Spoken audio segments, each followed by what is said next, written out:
ஓ முருகா! வெற்றிவேல் முருகா! வேலுண்டு வினையில்லை, மயிலுண்டு பயமில்லை.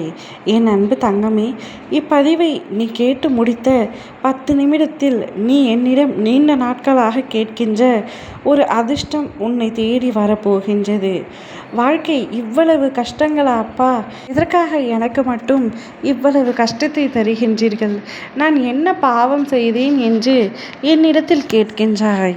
தங்கமே, நீ எந்த பாவமும் புரியாதவர், எந்த தீங்கும் இழைக்காதவர். உன்னுடைய இரக்க குணம், பிறருக்கு உதவ வேண்டும் என்கின்ற மனோபாவம், பிறர் கஷ்டப்படுவதை காண சகிக்காத உன்னுடைய மனம், நீ இருக்கும் இடத்திற்கு உண்மையான விசுவாசத்துடன் நடந்து கொள்ள வேண்டும், நீதியை நேர்மையை பின்பற்ற வேண்டும் என்று நினைத்து அதன்படி நடந்து வந்ததால் கீழான நிலைக்கு இறங்க நேர்ந்தது என்று நீ நினைத்து கொண்டிருக்கின்றாய். கெட்டவர்களும் கெடுமதி உள்ளவர்களும் நன்றாக இருக்கும் பொழுது நல்லவர்களான நான் மட்டும் ஏன் இப்படி கஷ்டப்பட வேண்டும்? இவ்வளவு கஷ்டங்களை என் மனதில் நான் சுமக்க வேண்டுமா? கஷ்டத்தை மட்டும் ஏன் நீ எனக்கு பரிசாக தர வேண்டும் என்று நினைக்கின்றாய்? உன்னை போன்ற நல்லவர்கள் பலரும் இப்படித்தான் சொல்கின்றார்கள். ஆனால் இது இன்றோ நேற்றோ தொடங்கி நடந்து வருகின்ற விஷயம் அல்ல. காலாகாலமாய் நல்லவர்கள் புலம்புவது தொடர்கதைத்தான். நல்லவர்கள் தங்கள் எஞ்சியுள்ள கர்ம வினைகளையும் தீர்த்துவிட்டு சந்தோஷத்தை பெறவே கஷ்டத்தை அனுபவிக்கின்றார்கள் என்பதனை புரிந்து கொள் தங்கமே. நான் உன்னிடம் பிரத்யட்சமாக விளங்கவே இந்த தற்காலிகமாக நடக்கும் கஷ்டம். ஏனெனில் நான் நல்லவர்கள் மனதில் மட்டுமே வாழ முடியும். கெட்டவர்கள் மனதில் எனக்கு ஏது இடம்? இப்படி உன்னை கஷ்டப்படுத்தி நான் வாழ்வதால் என்ன பலன் என்று நீ நினைக்கலாம்.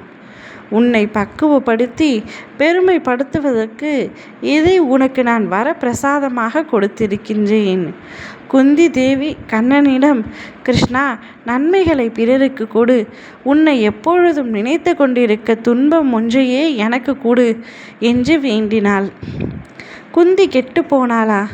அவளது பிள்ளைகளால் தர்மம் தழைக்கவில்லையா?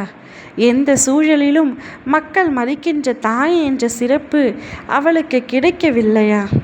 அதேபோல உன்னுடைய தகுதிக்கும் தாங்கும் சக்திக்கும் ஏற்பத்தான் கஷ்டத்தை நான் தருகின்றேன். இதை உன்னால் நிச்சயமாக சமாளிக்க முடியும். சோர்வு வேண்டாம் தங்கமே. உனக்கு எதற்கு சோர்வு? அது உன்னை பலவீனப்படுத்தி உன்னுடைய சிந்தனைகளை முடக்கும், செயலை குறைக்கும், மந்த புத்தியை உண்டாக்கும். இதற்காகவா நான் கஷ்டத்தை கொடுத்தேன்? இந்த நேரத்தில் நீ வேகமாக செயல்பட வேண்டும். உன்னோடு எங்கும் எப்பொழுதும் நான் இருக்கின்றேன். உன்னை விட்டு நான் எங்கும் செல்ல மாட்டேன். உன்னை விட்டு நான் விலகவும் மாட்டேன். இப்பொழுது நீ என்னை தேடி வந்த அதிர்ஷ்டம் உன்னை தேடி வந்து கொண்டிருக்கின்றது. கூடிய விரைவில் அது உன் கையில் வந்தடையும். ஓம் முருகா! வெற்றிவேல் முருகா!